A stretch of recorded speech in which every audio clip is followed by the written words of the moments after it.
¿Qué son los paradigmas científicos y cómo es que cambian a través de la historia? Como vimos la semana pasada, la ciencia es un fenómeno social, el cual depende de las condiciones culturales de la época. A principios de la década de los 60, Thomas Kuhn describió este fenómeno en su libro La estructura de las revoluciones científicas. Kuhn define a los paradigmas como los conceptos clave en los que se basa una ciencia. Podríamos decir que un paradigma es el contexto que determina qué preguntas científicas y qué métodos son válidos.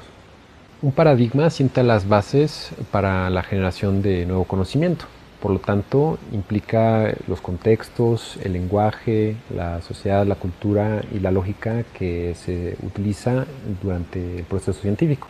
Las revoluciones científicas o cambios de paradigma se dan cuando el conocimiento generado no es consistente con las presuposiciones existentes, o también cuando no son satisfechas las necesidades sociales. A continuación revisaremos algunos cambios de paradigma. En cosmología ha habido distintas descripciones sobre nuestro universo. Durante la Edad Media se prefería un modelo geocentrista donde se describía a la Tierra como el centro del universo.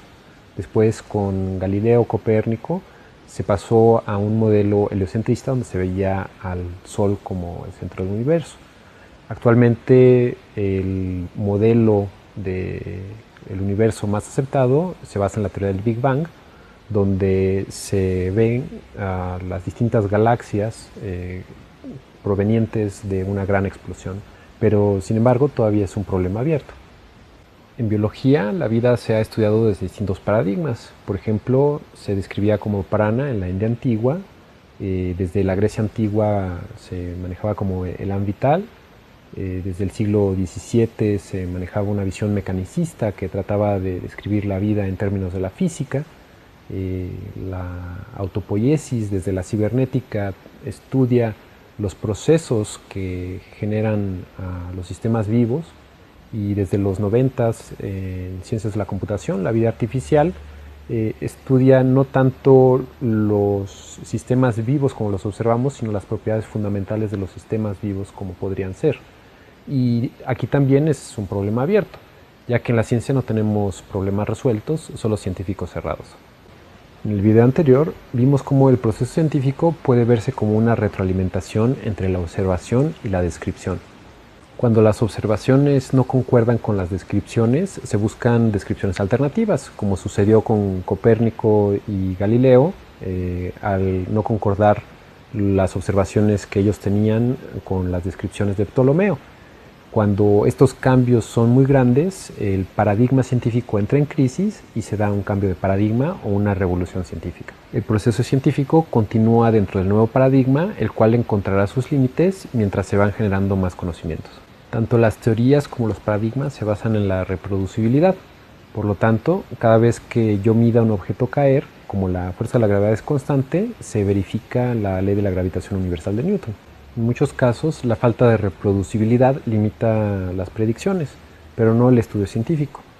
Por ejemplo, en meteorología no hay dos nubes iguales, pero sí podemos predecir con cierta confiabilidad si va a llover, a granizar o nevar. También tenemos que tomar en cuenta que hay previsibilidad a distintas escalas. Por ejemplo, en el tráfico de una carretera, yo no puedo predecir cuál será la posición precisa de un vehículo en particular. Sin embargo, yo sí puedo predecir con cierta confiabilidad cuál será la velocidad promedio de toda la carretera en base a la densidad, en otras palabras, a cuántos vehículos hay en la carretera. En un paradigma científico hay una retroalimentación constante entre observación y descripción. Cuando hay inconsistencias, se tiene que modificar la manera en la que se hacen las descripciones y por lo tanto se puede generar un cambio de paradigma. Las revoluciones científicas modifican la manera en la que se hace ciencia. Y a pesar de que cada día tenemos más conocimiento, nunca terminaremos de generarlo. Es por eso que, aunque muchos pretendan tener o alcanzar una gran teoría unificada, esta nunca se logrará. Siempre va a haber más conocimiento y siempre va a haber más revoluciones científicas, ya que, por definición, nuestro conocimiento es limitado. Cuando nuestras descripciones alcancen estos límites, entonces tendremos una nueva revolución.